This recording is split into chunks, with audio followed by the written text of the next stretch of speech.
Buenas tardes, nosotros somos el equipo número 2. Estamos conformados por Hernández Cancino Carlos Alberto, León Villalobos Dafne, López Belmont Wendy Valeria, Morales Gaona Nayeli, Sámano Reyes Rodrigo Gael y Vázquez Patiño Emiliano. Y nuestra enfermedad a exponer es el asma.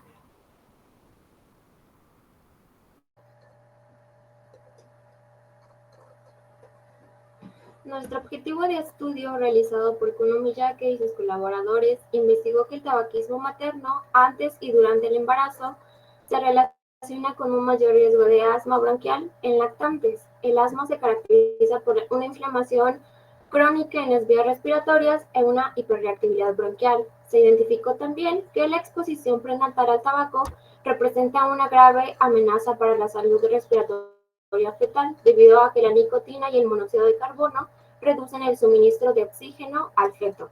También el estudio realizado en Japón abarcó con unos 75.411 de pares madre e hijo, mostrando que los hijos de madres fumadoras presentan síntomas como las sibilancias, tos nocturna y niveles elevados de IgE.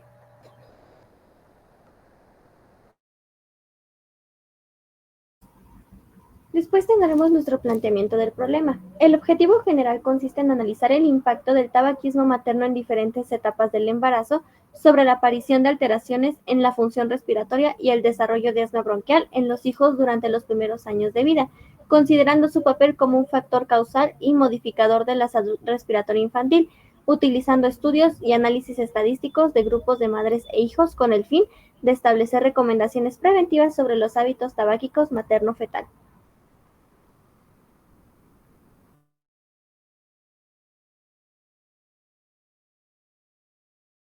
Para los objetivos particulares vamos a tener que son 4. El primero es la preconcepcional, que consta de analizar el impacto del tabaquismo antes del embarazo. El prenatal, que consta de analizar el impacto del tabaquismo durante el embarazo. El postnatal, que es analizar el impacto del tabaquismo después del embarazo. Y el continuo, que es analizar el impacto del tabaquismo constante durante las etapas.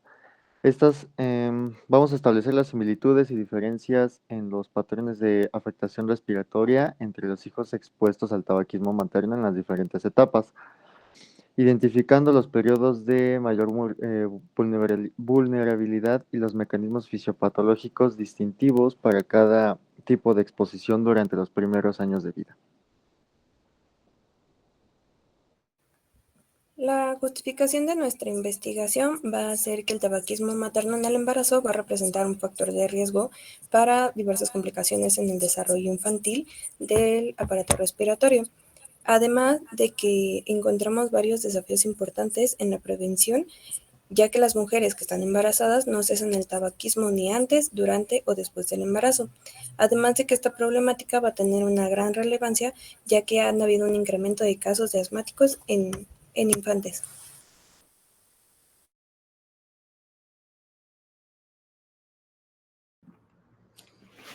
Bueno, y vamos a tener que Gema, para la definición, define el asma como una enfermedad crónica caracterizada por la inflamación de las vías respiratorias. Esta está mediada por 3 factores, que son factores genéticos, factores celulares y mediadores inflamatorios. Principalmente provoca hiperrespuesta bronquial y obstrucción variable del flujo aéreo. Con su manejo, lo que buscamos es controlar los síntomas, prevenir las exacerbaciones y reducir tanto el riesgo individual como la carga social.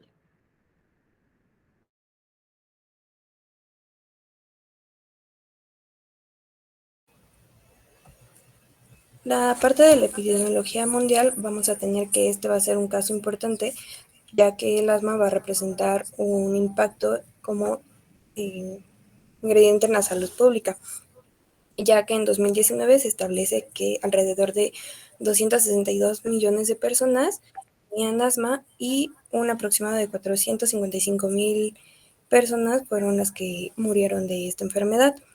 A nivel global se puede manifestar que los países en vías de desarrollo o ya desarrollados son los que tienen mayor antecedentes de esta enfermedad. Reino Unido, por ejemplo, va a tener que es el primer caso o país que va a representar a una población asmática, teniendo una prevalencia del 15 al 20% en niños y del 10 al 12% en adultos. De ahí va a ir seguido Australia y Nueva Zelanda, como los podemos ver en el mapa, son de color rojo, ya que establecen tasas cercanas al 20% en niños y en adolescentes. Otro país va a ser Estados Unidos, que va a afectar en un aproximado de 8 a 10% en adultos y del 10 al 15% en niños. Canadá va a tener cifras en su población del 10 al 12% en adultos, y Costa Rica, por su parte, va a ser el país con mayor prevalencia asmática en toda Latinoamérica, con un aproximado de 30 a 33% de niños afectados de 6 a 14 años.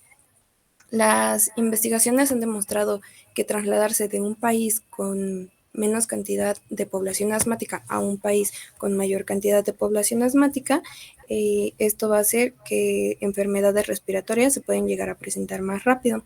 Sin embargo, los países han trabajado en un tratamiento para ello y que disminuyan los casos de asma hasta un aproximado de 400,000 defunciones en las últimas décadas debido al tratamiento con corticoides inhalados. La siguiente, por favor. Gracias. El asma en México va a representar el 8.5 de millones de personas que han padecido asma. Y esta va a encontrarse desde que llegó el COVID, va a pasar a segundo plano, ya que era una de las primeras urgencias en el INER, Instituto Nacional de Enfermedades Respiratorias, era la primera causa de urgencias. Sin embargo, esto era porque no se diagnosticaba a tiempo la enfermedad o no se le daba un tratamiento adecuado.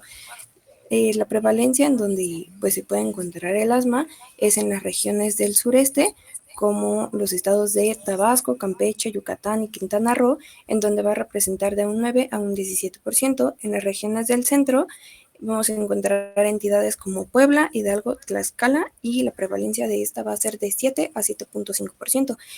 Por otro lado, vamos a tener a la región noroeste, que va a representar pues un mayor riesgo de padecer asma, esto debido a la humedad que tiene y la cantidad de agentes que pueden llegar a provocarlo. Y por otro lado tenemos a la Ciudad de México, el cual va a representar a un 6.7% en el lado de las mujeres y un 3.3% en el caso de los hombres asmáticos. La siguiente, por favor.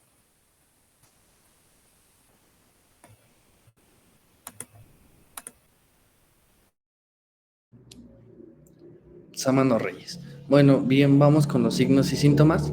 En esta parte vamos a tener que extraímos de América Sur los síntomas que bien son la falta de aire, dolor u opresión en el pecho, sibilancias al exhalar. Esta es más común en los niños, y crisis de tos, ya sea bien con o sin ejercicio. También, bueno, vamos a tener que los signos que indican que probablemente el asma va a empeorar o está empeorando. Tenemos que los síntomas se vuelven más frecuentes o más molestos. También tenemos que la dificultad para respirar se vuelve más creciente. Esta se mide con aparatos como el espirómetro. También tenemos que, como último punto, se necesita o se vuelve una dependencia el usar el inhalador de alivio.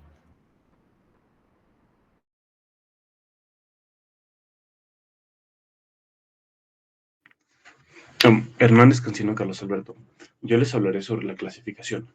Para esto es importante tener en cuenta que los pacientes deben de encontrarse sin medicación o con la menor necesaria, esto para no afectar a las clasificaciones.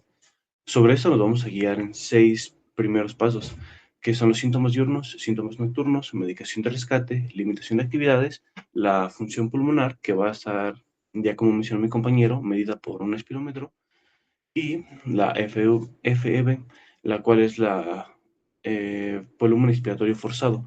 Será que nuestro primer volumen, nuestra primera exhalación deberá ser lo más fuerte posible, y dependiendo de esto va a ser que se va a medir en el 80, 60 o menor. Al igual que las exacerbaciones, son los empeoramientos de nuestros síntomas. En base a esto nos vamos a guiar en ahora 4 clasificaciones diferentes, dependiendo de la cantidad de veces que presentemos los síntomas. Tendremos los intermitentes, persistentes leves, persistentes moderados y persistentes graves.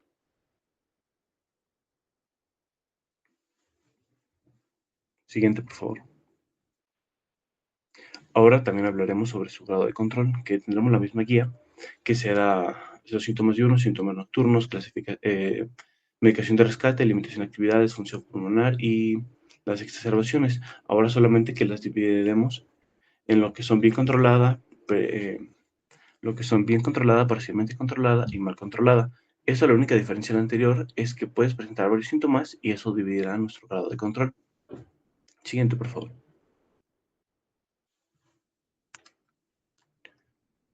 Ahora, para continuar, yo les hablaré ahora según su origen, enotipo, fenotipo, alérgica o no alérgica.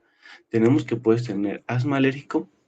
Cuando es de inicio temprano, tenemos APP, que es el antecedente personal patológico, el AHF, que es el antecedente heredofamiliar, para positivos para una atopía.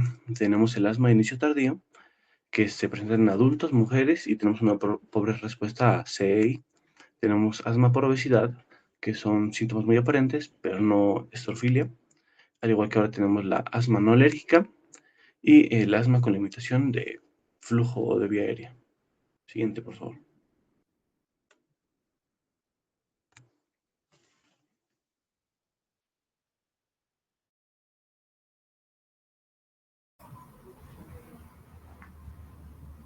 A continuación tendremos la fisiopatología.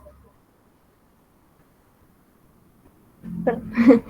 A continuación tendremos nuestra fisiopatología. Para poder entender esta debemos de considerar dos factores principales. Los factores predisponentes, que son características que aumentan la probabilidad de que ciertas personas desarrollen una enfermedad. Y también tendremos los factores desencadenantes, que en este caso van a ser ya sea situaciones, objetos, sensaciones que van a desencadenar una respuesta. Y todo esto va a englobar en un concepto que viene siendo la epigenética, que no es otra cosa más que la activación o desactivación de genes por medio de estímulos ambientales. Ahora, tendremos que comprender lo que viene siendo la respuesta inmunológica del sistema inmunológico, vaya la redundancia, en estas personas. Todo va a comenzar por lo que vienen siendo el factor estimulante, vamos a plantearlo así, que vienen siendo bacterias, contaminantes como el cigarrillo, virus, alérgenos, etc. Toda esta respuesta va a comenzar primero con dos interleucinas principales, la interleucina 25 y la IL-25, y la IL-23, junto con otro factor que se le denomina como el TSLP. Pero obviamente la respuesta no va a quedarse parada ahí, ya que también vamos a tener un efecto ahora sobre las células dendríticas, que como hemos revisado, estas al ser presentadoras de antígenos, en las personas con asma lo que van a hacer es estimular la producción de los que se le conocen los linfocitos T helper tipo 2, o en sus abreviaturas los LTH2, pero los dejaremos en TH2. Entonces, lo que vamos a tener es que estos TH2 estimularán la secreción de lo que vienen siendo citocinas proinflamatorias, que en este caso vienen siendo la IL-4, la IL-5 y la IL-3, y tendrán efectos sobre diferentes células del sistema inmune, pero hablaremos principalmente de lo que pasa en dos. Primero tendrá un efecto sobre lo que vienen siendo los eosinófilos, que en el caso de estos estarán sumamente activados y su actividad apoptótica se va a encontrar inhibida, por lo cual estos, al estar sumamente activados, van a comenzar a provocar un daño en las células epiteliales bronquiales. Otro efecto que tendremos será que actuarán sobre los linfocitos B. Estos linfocitos B se formará específicamente un plasmocito que estimulará la secreción de inmunoglobulina E. Esta será liberada y va a actuar principalmente sobre el que vienen siendo los mastocitos.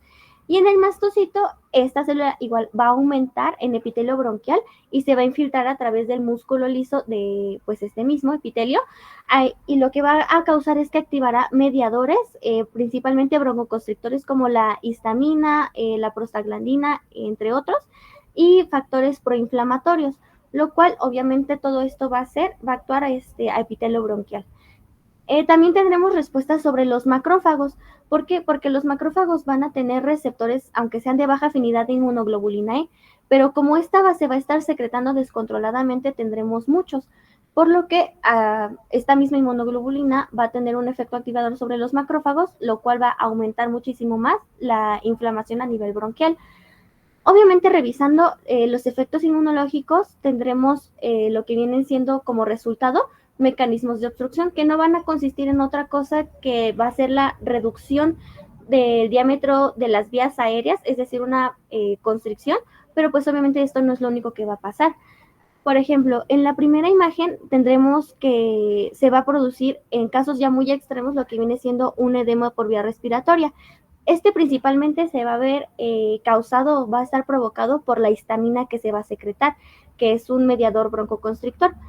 Después también vamos a tener lo que viene siendo la formación de hiperplasia del músculo liso bronquial, que por ejemplo aquí se puede ver que está sumamente atascado de células. Y también vamos a tener lo que vienen siendo en pacientes con asma, un aumento en lo que vienen siendo las células caliciformes y en el aumento en el tamaño de las glándulas de la submucosa, lo cual esto nos va a provocar una hipersecreción de moco bronquial. Y bueno, para los factores que pueden estimular el asma, vamos a tener el primero que viene siendo la contaminación ambiental, que obviamente esta se va a ver muchísimo, va a estar muchísimo más presente en zonas urbanas, ya que estamos expuestos a diferentes componentes que por ejemplo vienen siendo el monóxido, el dióxido de nitrógeno o el monóxido de carbono. Después tendremos otros que vienen siendo la dieta y exposición a fármacos. Aquí hay que hacer un pequeño paréntesis para estos dos, ya que hay que tener en cuenta que, como ya lo hemos mencionado, algunos tipos de asma van a estar asociados a respuestas alérgicas, por lo cual algunos van a manifestar este tipo de respuesta alérgica, mientras que otros no. En dieta vamos a tener van a estar vulnerables a lo que viene siendo la ingesta de salicilatos y sulfitos, es decir, alimentos como lo que viene siendo el vino, algunos mariscos, principalmente los camarones o alimentos sumamente procesados. Exposición a fármacos, estos principalmente serán a los medicamentos AINE o también conocidos como antiinflamatorios no esteroideos, y va a presentar respuesta principalmente a lo que viene siendo la aspirina, el ibuprofeno, el naproxeno, entre otros. Y también tendremos la obesidad, que pues obviamente por el peso en el que se encuentran estas personas, su capacidad respiratoria se va a ver disminuida. Y también tendremos factores como el sexo, que por ejemplo en la edad, en los infantes, principalmente antes de los 10 años, el asma va a ser dominante en el sexo masculino, pero ya en la edad adulta, pasado de los 40 años, va a ser dominante en el sexo femenino. Y bueno, pues el más importante o el que se considera de mayor relevancia en el caso del asma va a ser la exposición al tabaco. Este se puede dar de tres formas: de un tabaquismo activo, es decir, que la persona lo esté consumiendo de manera directa; tabaquismo pasivo, que es que el humo de cigarrillo, por así decirlo, te esté rodeando y lo estés literalmente adquiriendo, ingiriendo de una manera indirecta; y el otro va a ser la exposición al tabaco de forma materno-fetal, es decir, una madre fumadora va a inducir asma en su bebé por medio de por medio de lo que viene siendo la vida intrauterina. En este caso vamos a tener lo que vienen siendo cómo va a afectar al bebé. Pues vamos a tener mecanismos del tabaquismo materno, que por ejemplo en este caso el flujo uterino placentario se va a ver deteriorado. ¿Esto por qué? Porque esta afección puede reducir los niveles de oxígeno y nutrientes al feto, lo que resulta en un crecimiento y maduración anormales. Vamos a tener un desarrollo pulmonar inadecuado por los mismos efectos del tabaco y un sistema inmunológico deficiente para el bebé. También vamos a tener que tendrá diferentes efectos dependiendo la etapa en la cual la madre lo esté ingiriendo, que por ejemplo vamos a tener la preconcepcional. En primer trimestre, es el que vamos a asociar con mayores probabilidades o problemas respiratorios infantiles, que en este caso viene siendo el asma, ya que se tiene registros de que la probabilidad de que lo padezcan es de 1 a 18 veces mayor. Después tendremos lo que viene siendo un ejemplo, el segundo trimestre y tercer trimestre, que en este caso no va a estar tan asociado a lo que viene siendo un desarrollo del asma, o sea, sí lo van a tener, pero por ejemplo, aquí las mamás se pueden ver comprometidas a un desprendimiento placentario. Y bueno, pues en la etapa postnatal, que se puede clasificar indirectamente con el tabaquismo pasivo.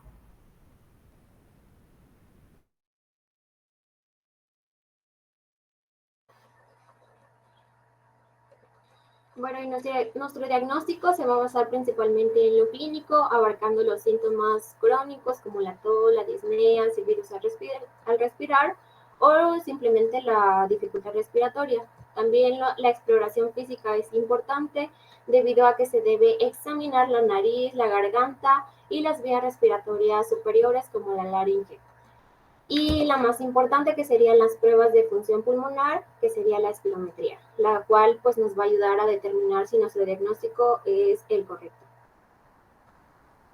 La siguiente, por favor. Bueno, nuestro diagnóstico va a comenzar con si están presentes los síntomas, como es la tos, la disnea o simplemente una opresión torácica, para después pasar a lo que es nuestra espirometría con una prueba broncodilatadora, la cual es una prueba respiratoria que va a evaluar cómo reaccionan los pulmones ante un broncodilatador. Esta se va a dividir en dos, en lo que es la relación normal y en lo que es un patrón obstructivo. El patrón obstructivo nos va a pedir o nos va a informar que se necesitan de mayores pruebas porque hay una obstrucción en las vías aéreas.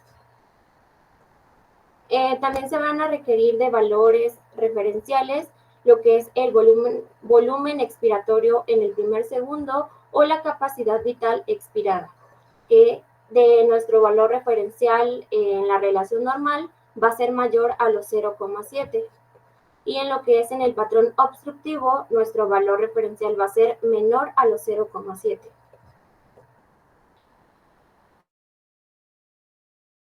Este también se va a dividir en dos, en lo que va a ser uno negativo y uno positivo. El positivo va a tener un valor referencial de FV menor a nuestro 12%, por lo tanto va a requerir de una nueva reevaluación, o sea, de mayores pruebas. Y lo que es de nuestro lado derecho, nuestra respuesta broncodilatadora positiva, que esa va a tener un valor referencial del FV mayor o igual al 12% y mayor o igual a los 200 mililitros. Por lo tanto, nuestro diagnóstico va a tener una alta probabilidad de que sea asma. También es importante incluir o tomar en cuenta exámenes alternos que nos ayuden a comprobar nuestro diagnóstico. Por lo tanto, tendremos la evaluación de variabilidad del flujo expiratorio máximo, que si nuestro valor es mayor o igual al 20%, va a haber una alta probabilidad de que nuestro diagnóstico sea asma. Y si nuestro valor es menor al 20%, vamos a requerir de una nueva reevaluación, o sea, de mayor estudio. Después tenemos la prueba de óxido nítrico exhalado. Si nuestro valor es mayor o igual a las 50 partículas por billón, nos va a indicar que hay una inflamación eosinófila. Por lo tanto, este va a apoyar a lo que es nuestro diagnóstico, o sea que sí se va a presentar el asma. Y nuestro otro valor, si es menor a las 50 partículas por billón, vamos a requerir de mayores pruebas, dado que hay una baja probabilidad de que el diagnóstico se cumpla. Después tenemos la prueba de broncoconstricción, que esta se va a dividir en positiva y en negativa. La positiva va a ser compatible con nuestro diagnóstico, o sea, asma, y la negativa nos va a indicar que se necesita de una nueva reevaluación. Después vamos a tener la evaluación de glucocorticoides, que esta solamente se va a presentar en lo que es el patrón obstructivo y en la respuesta negativa.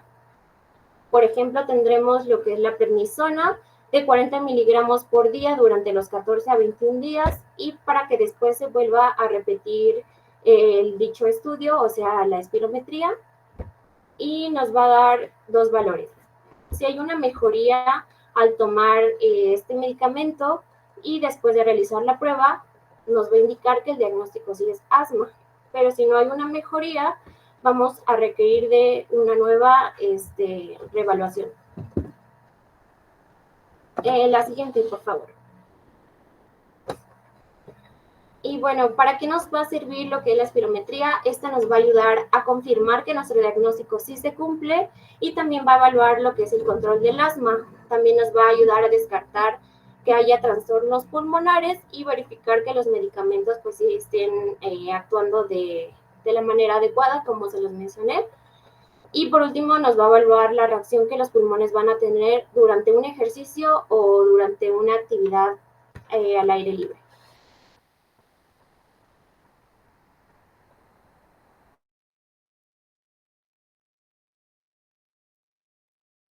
Vázquez Patiño Emiliano. Bueno, el tratamiento. El objetivo del tratamiento es mantener el control del paciente asmático a corto y a largo plazo.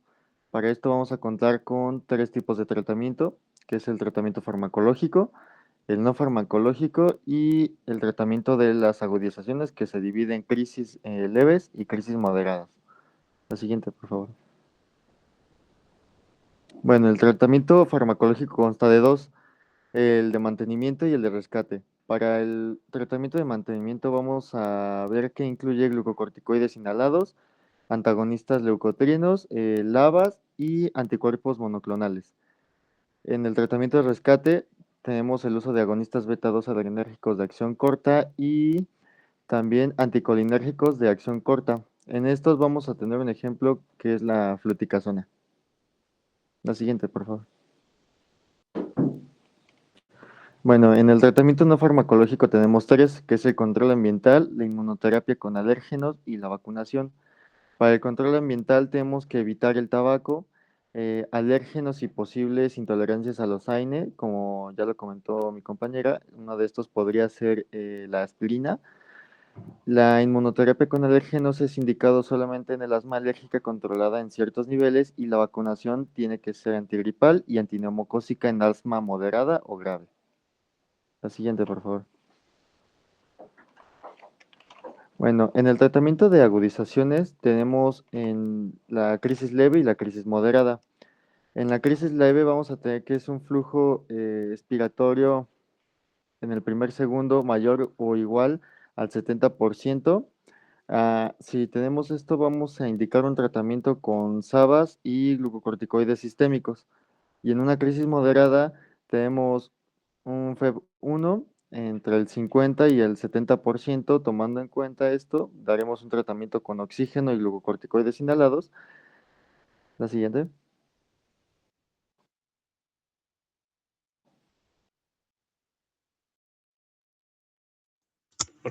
Hernández Cancino Carlos.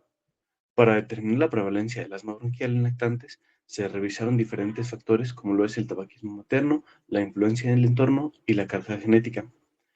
Basándonos en el estudio de Miyake y colaboradores en el 2023, se identificó que los hijos de madres fumadoras presentaban niveles elevados de IgE, roncos persistente, tos nocturna temprana y sibilancias tardías. Para esto se revisaron artículos publicados de 2009 a 2024, siendo que estos promueven la cesación tabáquica antes, durante y después del embarazo para prevenir enfermedades respiratorias crónicas como el asma, siendo los principales beneficiados los lactantes, madres gestantes y futuras generaciones de médicos e investigadores. Siguiente, por favor.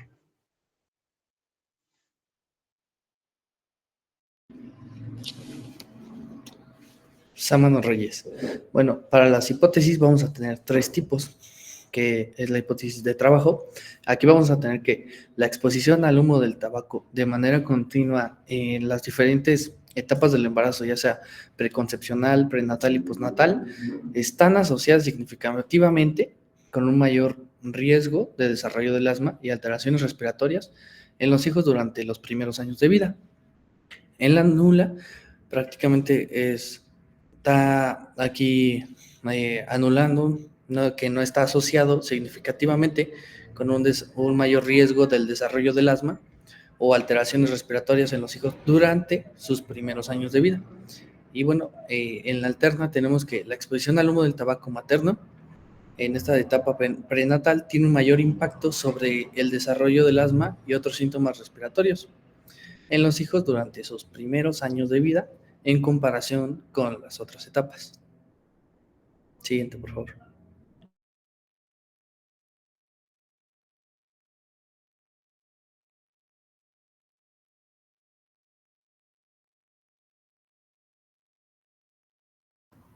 Con esto concluye la exposición del equipo número 2. Gracias.